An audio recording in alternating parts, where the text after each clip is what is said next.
Social media was never free. We've been paying for it with our lives. Welcome back to Branding with Bex, and today's solo episode is a little bit different. We're talking less about marketing strategy and something that I have been thinking about for weeks now. If you follow me on my personal social media, you may have noticed that I haven't really been posting in the last few weeks. It's actually almost been a month now. And I took a break from social media. I did a little traveling, did a little bit of a Euro summer. So me and my sunburn are back here today, just me in the studio today. And taking some time away from social, reading, not being online, made me think about a lot of things, and it gave me such a sense of clarity. And today I really want to sit down and talk to you about that. And I think this is going to be one of those real raw episodes where I'm kind of just sharing my thoughts with you guys and seeing, how you all feel about it.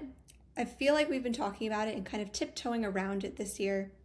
And I brought up different concepts such as, analog living or taking time away from the screen and how people are kind of craving those real world in-person connections.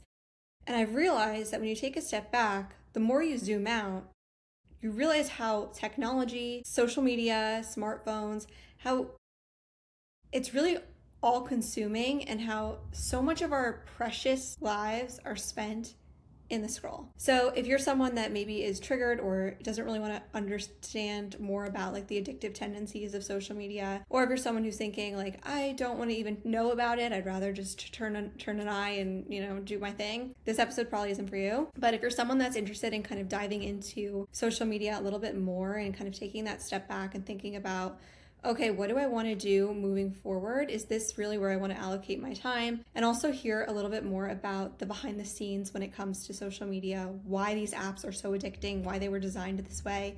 We're going to get into that in today's episode. So I hope you all join me. I think this is going to be a really interesting conversation. I did some research. I have some sources. I also read a really great book that I plan to do a whole episode on, and it kind of ties it all together. So if you're interested in learning more, stay tuned and welcome back to the show. Let's get into it.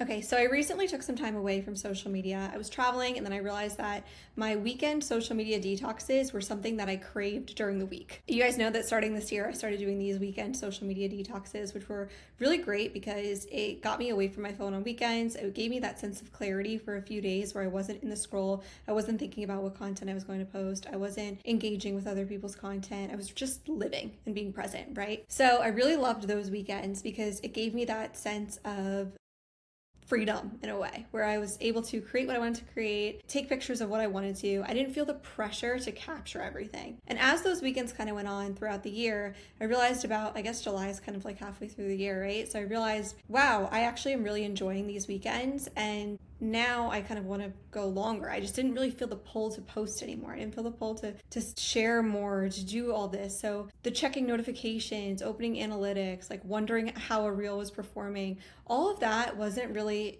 appealing to me anymore. So I really enjoyed not feeling like I had to document every moment. And from these feelings, I decided, all right, I'm going to go on vacation and I'm not going to think about social media. I'm not going to go on social media. And something really unexpected happened. And I don't want to say unexpected because I kind of had a feeling I would get more clarity, but I didn't realize how much quieter my mind would get. And you actually, as I say quieter, it's literally starting to thunderstorm outside, so you probably hear that. But it wasn't silent, but it was quieter, where ideas were able to stay in my head a little bit longer. They didn't immediately become an idea for content or a caption or an idea for a blog post. It really was something that could stay in my head with my thoughts, and I could write it down and I could think about, if I wanted to communicate this out or not. And I let myself enjoy those moments without thinking about how they look on Instagram. I wasn't evaluating if moments were content worthy. And I think one thing we talk about a lot, and we've mentioned it on the show before, and I hear it come up so much, especially working in the field of social media, is that we talk about social media like it's free. And you probably have heard so many times people say things like, well, social media is free, we can't complain about the algorithm. But I don't think social media was ever free. I think we've been paying for it all along.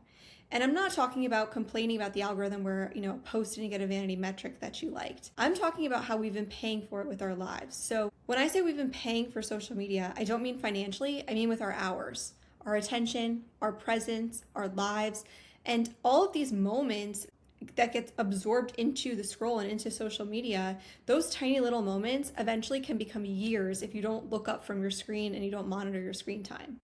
So often we are exchanging precious moments of our lives without even realizing it. And how do we pay for this? So we pay for it every time we reach for our phone without thinking. I think it's like over 2,000 times a day that we spend reaching for our phone every day. We pay for it when we film our coffee before we drink it. We pay for it when we spend more time editing vacation photos than actually experiencing the vacation.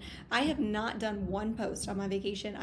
I'm sitting on some really great content, guys. I mean, the photos are gorgeous from where we went. But I haven't posted it all because I'm not really feeling like posting it right now. And once I do, then I will. But it was really refreshing because I wasn't editing content for social media while I was there. I wasn't thinking about when I'm going to post this. I was just living in the moment. We can pay for it by refreshing our analytics, wondering whether strangers approved of something that we created. One refresh can turn into 20. 5 minutes can then turn into 30 minutes, can then turn into an hour, 2 hours. Suddenly you've lost all this time, and I think that that's the real cost of social media that isn't talked about enough. And I want to dive into something else because I think this is really important, especially since so many of us are or have been creators online. If you're listening to this and you're a creator, I think the price actually became even higher. For years, I told myself something that made complete sense, and I've probably talked about it many times on the show. You guys could probably quote me on it in my blog too. That creating is better than consuming. So it's like, at least I'm creating something. At least I'm contributing instead of mindlessly scrolling.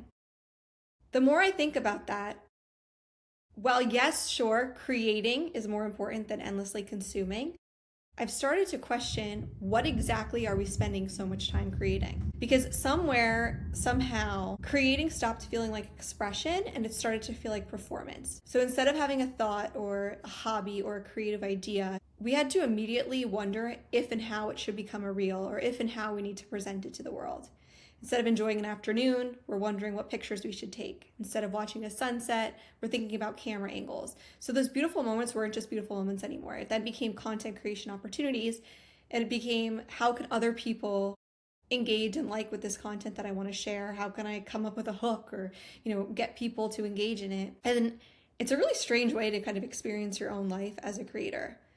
And I want to talk about those moments that never go viral. So we all know the internet rewards certain kinds of content that entertains, educates, sparks debate, things that make people stop scrolling, engage with the content, and keep them on the apps longer.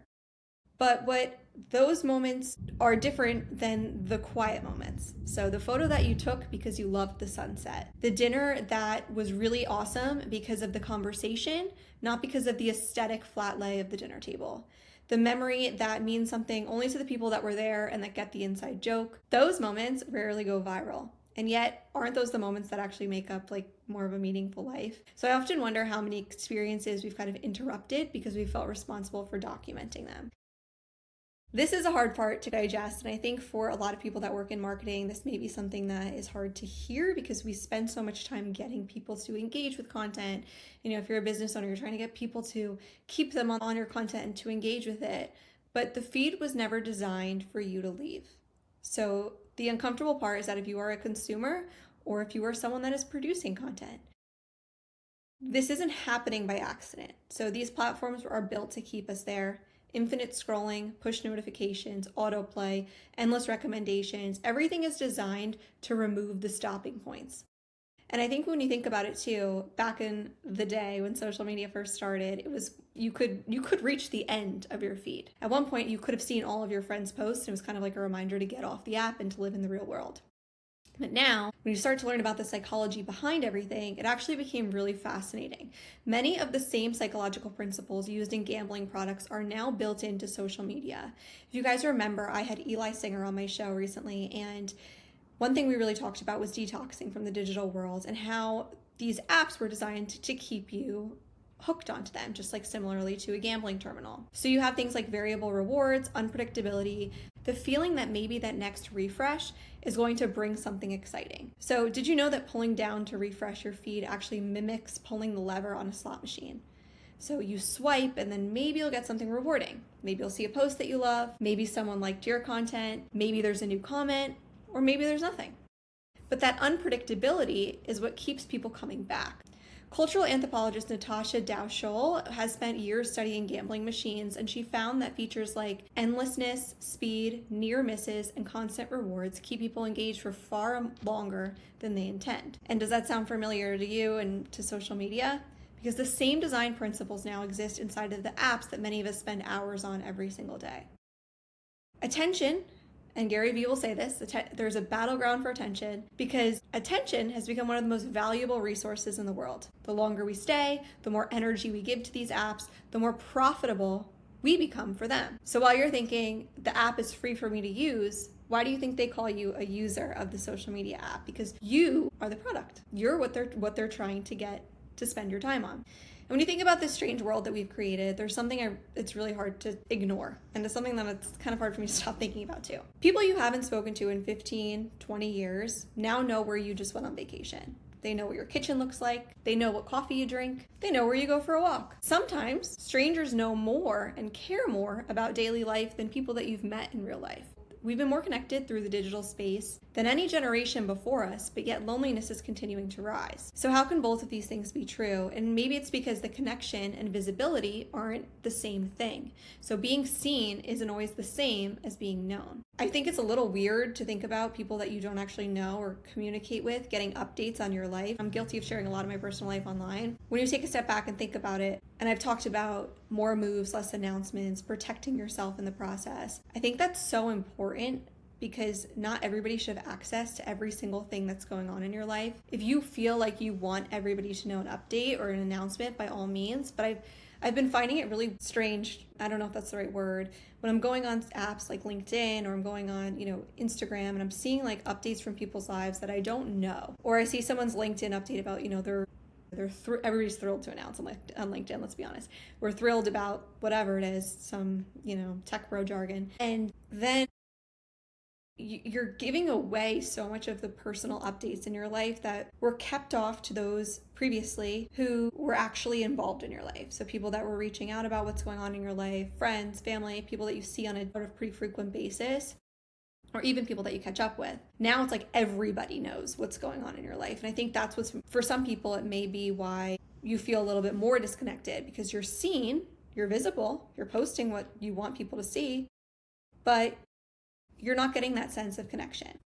I know this episode is kind of me talking about a lot of feelings and things going on, but I think it's important to kind of take a step back once in a while. And especially as someone who creates a lot of content and shares it online and runs this podcast and, writes and shares my thoughts, I think it's only really fair that I do share my thoughts on what I'm talking about a lot of the time. It's important to have this open dialogue. I don't think social media is this 100% bad thing. I don't think it's the villain. I think it's one of those things where you take a step back and you think about it. There's a lot of great opportunities that have come from social media and from the visibility and connecting with people online and different friendships and, build business opportunities. And I think it's really great for some things like that. I've met some really incredible people from it. I've had the opportunity to connect with so many people because of it. I've built friendships because of it.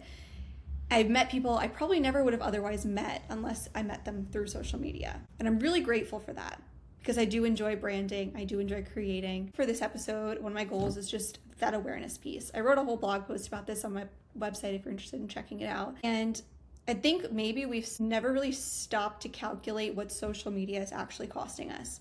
And I'm not talking about the financial aspect, I'm saying personally, emotionally, mentally. Because if we never ask that question, it's really easy to keep paying without realizing what we're giving away.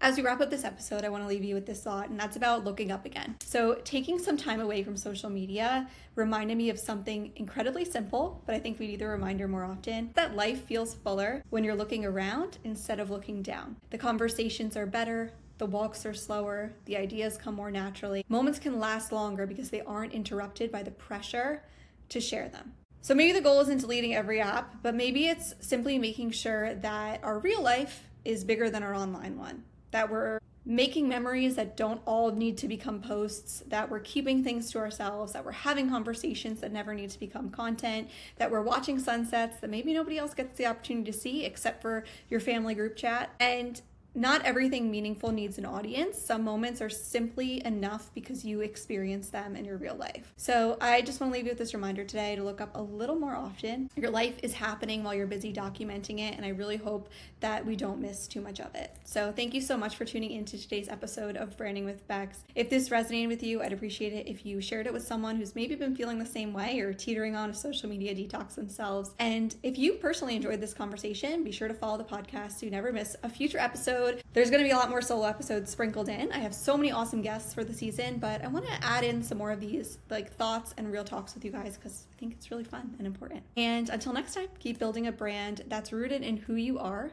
but don't forget to build a life that's even bigger than the one that people see online. Until next time, keep showing up, keep creating, and keep sharing your story.